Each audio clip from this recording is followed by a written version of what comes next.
Pukul 6 waktu Indonesia Tengah, Radio Republik Indonesia ini menghadirkan Warta Berita.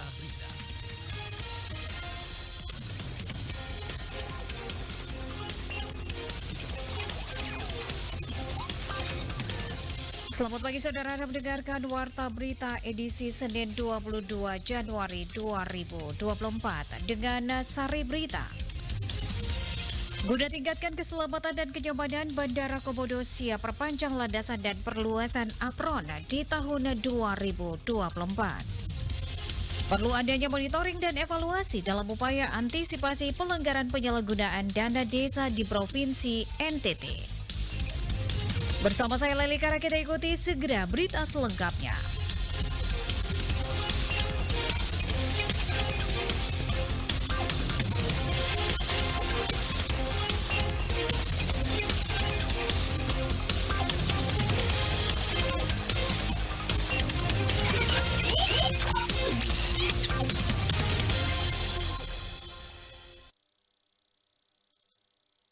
Pendengar, Bandar Udara Komodo pada tahun ini siap memperpanjang landasan dan perluasan apron untuk meningkatkan kenyamanan dan keamanan di Bandara Komodo. Laporan selengkapnya disampaikan Epi Wahab. Untuk meningkatkan pelayanan keselamatan dan kenyamanan bagi para penumpang di Bandar Udara Komodo Labuan Bajo, maka pada 2024 Bandara Komodo siap menambah panjang landasan dan perluasan apron. Hal ini dikatakan langsung oleh Kepala Unit Penyelenggara Bandar Udara UPBU Komodo Labuan Bajo Kabupaten Manggarai Barat, Cepi Triyono kepada RRI. Untuk di tahun 2024 kami berkonsentrasi untuk meningkatkan keselamatan penerbangan, terutama dengan menambah panjang landasan yang tahun ini direncanakan menambah 100 meter panjangnya. Kemudian juga terkait dengan perluasan apron. Kami akan lakukan perluasan apron yang nantinya kami harapkan dapat menampung pesawat yang lebih besar dari apa yang ada sekarang. Dia juga menambahkan hal ini untuk mendukung kesiapan Bandara Komodo sebagai bandara internasional yang nantinya siap menerima penerbangan dari luar negeri yang mana jenis dan ukuran pesawatnya pun berbeda dengan domestik, dan apabila ukurannya besar maka tentu akan butuhkan panjang landasan dan perluasan apron tersebut. Karena yang ada sekarang pesawat terbesar itu hanya bisa Airbus 320 maupun Boeing 737 seri 800. Untuk yang lebih besar dari itu kita membutuhkan apron yang lebih luas. Cepi Triyono juga berharap sinergitas dari masyarakat Labuan Bajo dan juga para stakeholder untuk bersama menjaga keberlangsungan kegiatan wisata yang ada dan terutama di sekitaran bandara dengan menjaga kebersihan, ketertiban dan keamanan yang mana bandara ini sebagai penerima dan pengantar tamu bukan hanya untuk Labuan Bajo tetapi juga untuk Flores dan Nusa Tenggara Timur. Dari Labuan Bajo, Epi Wahab melaporkan. Dalam upaya mengantisipasi pelanggaran penyalahgunaan dana desa di Provinsi Nusa Tenggara Timur NTT, pemerintah melalui Kanwil DJPB NTT terus melakukan koordinasi dan sosialisasi dalam penggunaan dana desa. Informasi ini selengkapnya disampaikan Veranda Garus. Kepala Perwakilan Kementerian Keuangan Provinsi Nusa Tenggara Timur Catur Arianto Widodo kepada RRI Rabu kemarin mengatakan langkah pencegahan telah dilakukan oleh pihaknya, diantaranya memperbaiki dokumen perencanaan yang berada di desa, terutama terkait dengan rencana kerja pemerintah desa dan terkait anggaran pendapatan dan belanja desa yang disusun oleh pemerintah desa. Menurutnya, pengawasan oleh unsur-unsur yang terkait dalam penyaluran dana desa harus terus ditingkatkan. Pemerintah daerah melalui Dinas Pemberdayaan Masyarakat Desa, Dinas Pengelolaan Keuangan dan Aset Daerah, dan Inspektorat Daerah perlu melakukan monitoring serta evaluasi penyusunan dana desa. Terhadap upaya pembangunan desa dan pemberdayaan masyarakat desa, maka kita perlu melakukan beberapa langkah untuk mencegah penggunaan dana desa. Jadi akhir-akhir ini kita sering mendengar terkait dengan penggunaan dana desa yang kemudian harus kita mitigasi agar kemudian tidak terjadi kembali di kemudian hari. Nantinya lanjut Catur Widodo, Kepala Desa atau Pengelola Keuangan Desa akan didampingi pendamping yang nantinya akan melakukan pembimbingan atau pembinaan terhadap belanja dana desa yang mereka lakukan. Setelah prioritas disetujui, kemudian menyusun rencana anggaran pendapatan dan belanja desa yang harus disetujui Badan Pemberdayaan Masyarakat Desa yang ada di kabupaten masing-masing. Ketika tahapan kegiatan sudah berjalan, setiap kali akan mencairkan dana desa, pengelola harus mendapatkan persetujuan dari camat. Penyusunan dokumen tersebut tentu saja harus memperhatikan kebutuhan yang ada di desa, kemudian dia juga harus mengikuti prioritas yang telah ditetapkan oleh pemerintah pusat, dalam hal ini di dalam peraturan Permendes, dan juga dia harus partisipatif, artinya melibatkan seluruh masyarakat desa yang tergabung di dalam badan musyawarah desa. Dirinya berharap pemerintah desa, pendamping desa, serta seluruh komponen masyarakat yang terlibat di dalam pengawasan dana desa untuk selalu mengawasi dana desa dengan baik sehingga tidak ada penyalahgunaan dana desa di kemudian hari. RRI-ND Veranda Garus melaporkan. Anda sedang mendengarkan Warta Berita RRI-ND.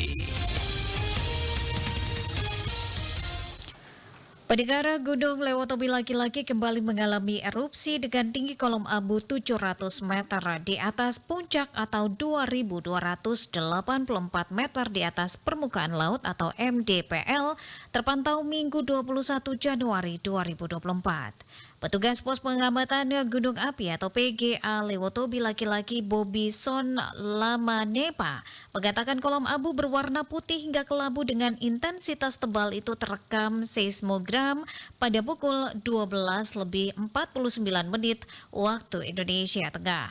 Kolom abu intensitas tebal condong ke arah utara dan timur laut dan erupsi ini terekam di seismogram dengan amplitudo maksimal 47,3 mm dan durasi kurang lebih 36 detik.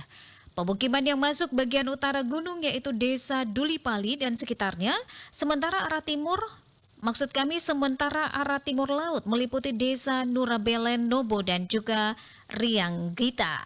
Hingga saat ini Gunung Lewotobi laki-laki masih berstatus level 4 awas atau belum ada penurunan. Masyarakat tidak boleh melakukan aktivitas apapun dalam radius 5 km dari pusat gunung api, serta sektoral 6 km ke arah utara dan juga timur laut. Masyarakat diharapkan tetap tenang dan mengikuti arahan Pemda, serta tidak mempercayai isu-isu yang tidak jelas sumbernya.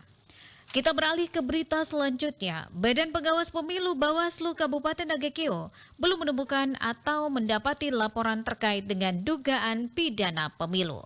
Informasi ini selengkapnya disampaikan Suimam.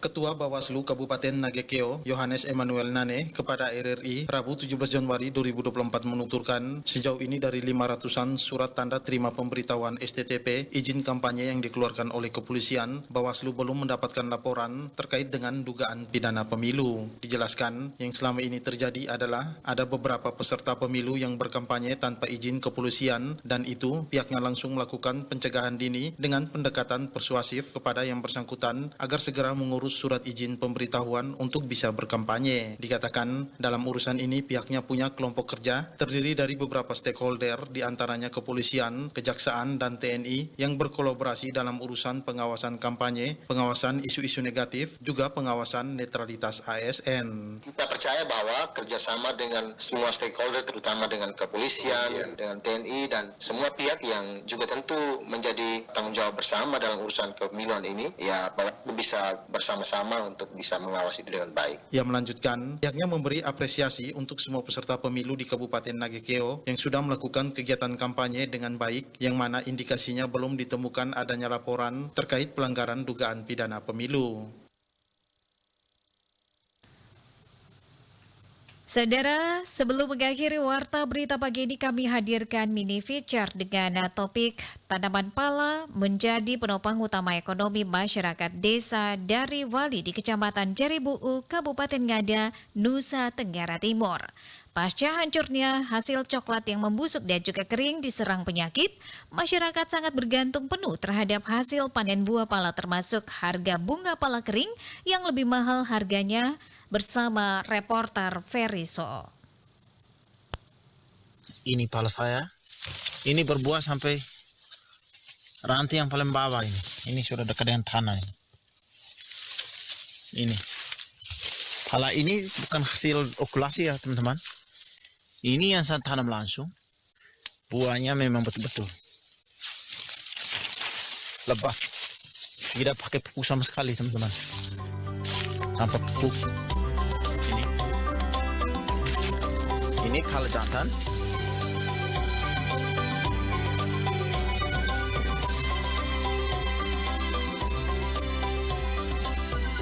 Pasca hancurnya hasil coklat yang membusuk dan kering diserang penyakit, tanaman pala kini menjadi penopang utama ekonomi masyarakat desa Dariwali di Kecamatan Jerebuu, Kabupaten Ngada.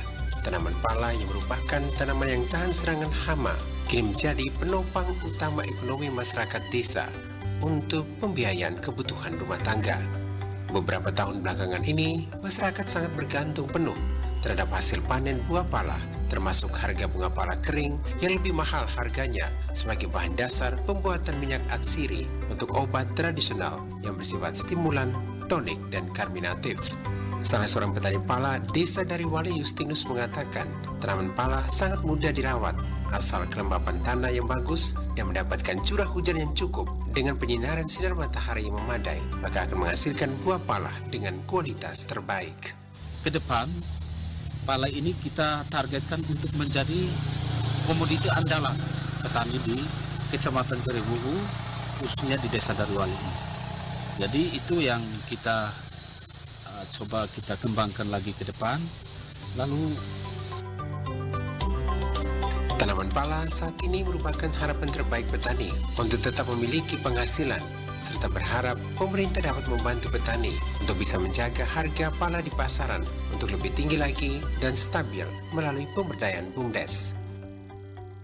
yang berikut adalah kaitan dengan peningkatan produksi ini adalah bagaimana pengaturan jarak tanam yang benar, sehingga pola ini bisa diatur sehingga hasil itu bisa memuaskan. Saat ini harga per kilo buah pala kering dihargai Rp40.000, sedangkan bunga pala kering per ons Rp20.000 atau sekilo dibeli dengan harga Rp200.000 oleh para pembeli.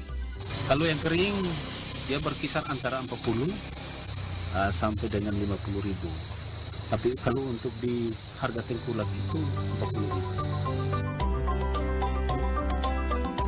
Tanaman pala mudah untuk dikembangbiakan dan memiliki harga jual yang stabil di pasaran, serta mampu bertahan terhadap serangan hama penyakit dan tidak membutuhkan biaya banyak untuk perawatan, sehingga petani lebih diuntungkan demi memperkuat ekonomi keluarga, khususnya keluarga yang tinggal di pedesaan.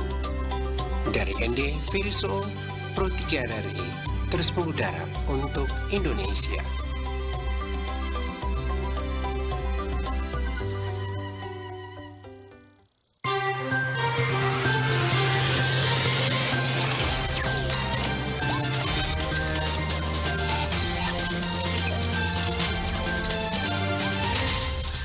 Terima kasih Anda telah mengikuti Warta Berita RRI ND.